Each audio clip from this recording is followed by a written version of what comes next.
When it comes to using colors in your work and trying to make your work look like a professional artist's work, you need to break it down to simple steps. Start with just one color. So the artist we're going to be looking at today is called Maxu Lichny. He's a really fantastic artist. You can take a look at his Instagram page. If you don't understand what I'm saying, you'll just pretty much see colors that will just blow your mind. So first we can take a look at his image, and you can see the main color in this image is blue right now. So his first choice of color is blue. That's just what he's using to establish the mood in this image. And then the next color you're probably going to notice is this hot orange right here, which is a contrasting color.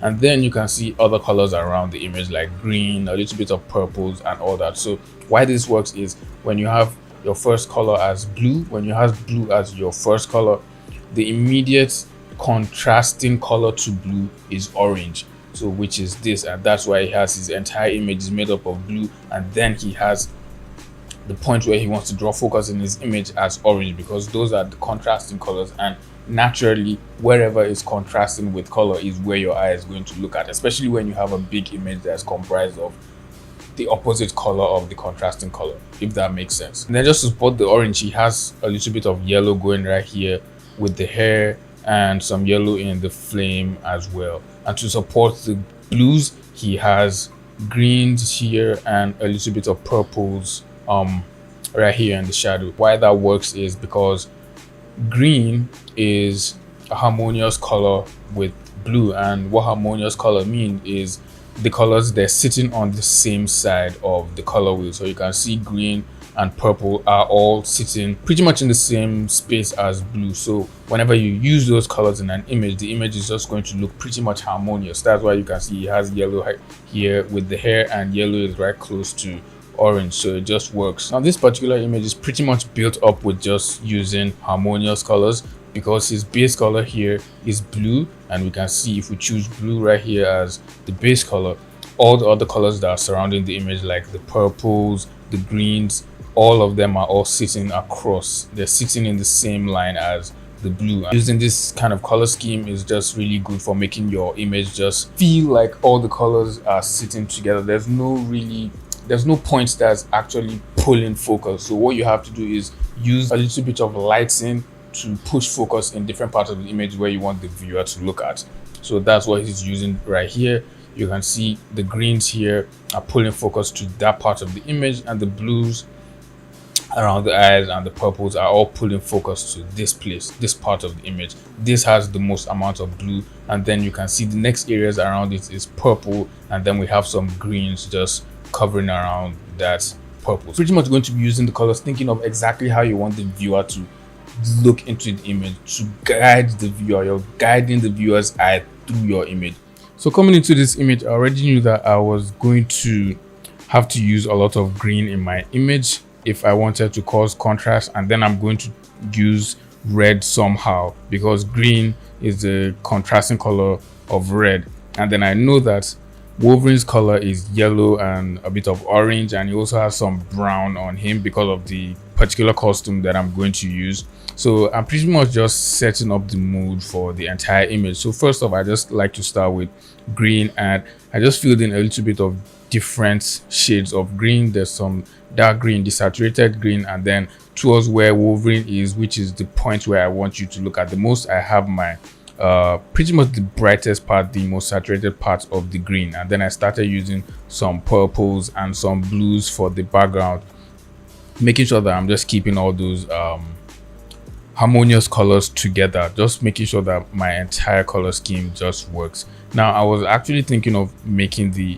image only two colors, which was going to be just green and oranges, but I tried this and it just didn't look quite right, so I came back and started all over again. And right now I'm just trying to use kind of a spotlight setup where there's a light source hitting the Sentinel's face, just lighting that up, and then that light source will kind of bounce off into the rocks, and then I'll have Wolverine lit separately with kind of a light source that will showcase his entire full figure, his body and everything. Because for comics you can play around with lighting, but you want to make sure that you're showing all the characters' colors and their costumes are showing across the entire page, so the person can immediately understand what character they're they're looking at in a page, or what character they're looking at on a particular cover. You don't want to have your full lighting just take over everything, and we can't even differentiate characters. We can't differentiate the background from the character and all that. You always want to make sure you're nailing that separation with your characters and your backgrounds, and making sure that the characters are local color. So like Wolverine, his local color is yellow. You want to make sure that that local color is somehow seeping through whatever light source, whatever lighting setup you're using in your image. And then the next thing I was thinking of doing was having a little bit of a reddish lighting setup in somewhere around where that green is around the sky. So I just figured out that I'll just use it up at the top where there's some free space. I'll just use a little bit of red just to mix it up, make that place somehow have some red there, just to push the amount of contrast that I have in my image. Now, what I love doing when it comes to rendering characters, rendering comic pages, rendering covers is I like to use just the lasso tool and the soft round brush. I don't really use any other texture brush, and I've seen a lot of people asking how I use the lasso tool, what settings my lasso tool is, and it's pretty much just the default setting. The only thing I have turned on is anti-aliasing, because I love to have my edges a little bit rough. When all the edges are smooth and I zoom inside, it just looks too smooth for me. So I love to turn on or off. I think it's turn off. I love to turn off anti-aliasing so I can have some rough edges. The edges are a little bit rough whenever I'm using the lasso tool, so that's the only thing I have turned off. And then my airbrush is set on normal, but sometimes I like to turn on noise for the airbrush, but I don't usually do it that much. It's just sparingly. It depends on the image I'm working on. For this particular image, it doesn't really need that much of texture, that much of noise and all that, so I'm just using the plain soft round airbrush. But for some particular images, or when I'm doing something that isn't really a hardcore comic style, if it's just an illustration of a character that doesn't have a lot of blacks in it, I love to use the soft round airbrush, and I will turn noise on for that particular image. Now the next thing I'm doing here is just using the screen and the lighting layers and a little bit of color dodge just to make the spotlight brighter. And I put those two layers at the top. They're above all the other layers, so it will make sure that the blacks are getting affected by the effects, because if you put your screen layers or linear dot layers below your line art layer, it's not going to affect the blacks. So you make sure that you're putting that layer at the top of all the layers above. That's where you have the full effect of the screen layers. Now, one thing I always love to consider is keeping in mind the ambient lighting setup, especially when it comes for comics, because on a comic page you can't really get away with using a lot of fancy lighting and a lot of just hard blacks or hard shadows. You always want to make sure that we can see the character's face. Even though you're going to use dark shadows, you have to create your shadows in a way that there is light enough for us to understand what character you're using. So you don't want to have too much blacks or too much darks in your characters, only if you're making sure that those blacks are the darkest parts of the characters and there are still mid-tones and light tones around where your character is, so we can still read the character from the mid-tones and light tones. Now, most times when I'm coloring pinups like this, I don't really separate the layers that much, so just the background on its own is on one layer, and the only thing I'm doing that's on a different layer is Wolverine himself. He's on a different layer, and then the clouds at the back are on a different layer as well. Everything is just mixed on one layer, and then I just clip each of the other layers onto the background layer or the cloud layer. Now right now I've already started detailing the clouds, and this is really just easy. What you want to do is think of the points of interest, and then you create your curves, create your circles, and then you render away from that point of interest. So my point of interest is that small spot towards where Wolverine's claws are, that's the brightest part. And then as I'm receding away from those parts, the color is becoming less brighter and less saturated. So you can see as it heads up towards his head, towards the sky, I lose the amount of saturation I have in that green, and it's pretty much fading a little bit and becoming less saturated, less dense.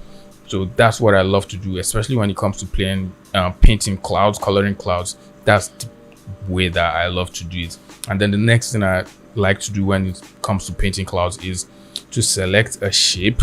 So you have one shape and then you paint that shape, and then you select a shape slightly above that, and then you paint the hardest into where that shape was intersecting the previous shape. So that's how I always get these kind of milky flowing looking clouds. So right now I just started off by setting a rim light on Wolverine. I painted in a little bit of the color of his costume just to set up the yellow, and then I started focusing more on the rim lights to just nail that. The next thing I'm doing is just thinking of the light direction where the ambient light source is coming from, and then I'm rendering the other parts of his costume using that ambient light source from the top. Now, another thing you want to consider when it comes to rendering characters like this is thinking of the elements on their body, elements on their costume, what parts of their costume are reflective. So for Wolverine, he has a lot of metal on his costume, and some parts of his costume too, I'm going to make them a little bit reflective, like his boots. I'm just going to make it just a tad bit reflective, not completely reflective, but just a little bit. So how I'm doing that is when I select the boots, I paint that, and then I'll select lightly, just slightly around where the light source is coming from, and then I'll use a color that's close to white but still related to his costume color. So his boots are brown, so I'm choosing a brown that's kind of closer towards white, and then I'll brush that slightly so it will make it look like it's glowing. It will make it look like it's metallic, and that's exactly what I'm doing right now. I'm just brushing in lightly how that will look, and you can see it looks like it's metallic. So right now the color is not white entirely, but it's just close to white, and then I just do that for every other part of his costume that uses the same brown. But I don't do the whole metallic thingy for all the parts of his costume, just where I want to draw focus to. And then the next thing is just to render the remaining metal elements, render his claws, and that is really, it's pretty much easy rendering metal in comics. You just want to nail your light source and make sure that you're having some reflections and bounce lights in the parts of the metal where there's shadow. And essentially sometimes you might want to paint in the color of the line art. You might want to paint the line art color to be kind of blue or towards whatever color your metal is, but for this image I'm not doing that. I'm not changing the colors of the line art itself because there's a lot of black in the image. So if I start changing colors with one part of the blacks, it's going to cause a little bit of an imbalance in the amount of blacks that are in the image, because if I change the color of one part of black in the image, I'll have to think of what other parts of black and the image that I want to change the colors of, because just changing the colors of black is it really pushes the work a different direction. So if I were to change that shadow in his arm because it's black, if I were to change it and put the skin color there, what's going to happen to the shadows that are in the shoulder pad, shadows that are in the cloth and all that? So you really want to consider why you're making certain changes to an image and if those changes are actually worth it. So the last thing I'll do is just to paint in that red in the sky, pretty much just painting little details around the image, like the a little bit of electricity on the plug, a little bit of electricity around the plugs that are getting. So if you learned anything from this video, make sure you leave it a like and leave a comment down below with your thoughts, your opinions, any questions you have. regarding pertaining using color, any other thing, just leave a comment down below with your questions. I reply all my comments. That's not even a problem. And subscribe to my YouTube channel if you're new here, and I'll see you guys in the next video. Peace out. Ride or die, ride or die, ride or die, ride or die, ride or die, ride or die, ride or die, ride or die. Cody's brothers, my guys, know that they fly, know that they ride or die. I keep wave on my side, CJ Ike, now I gotta ride or die.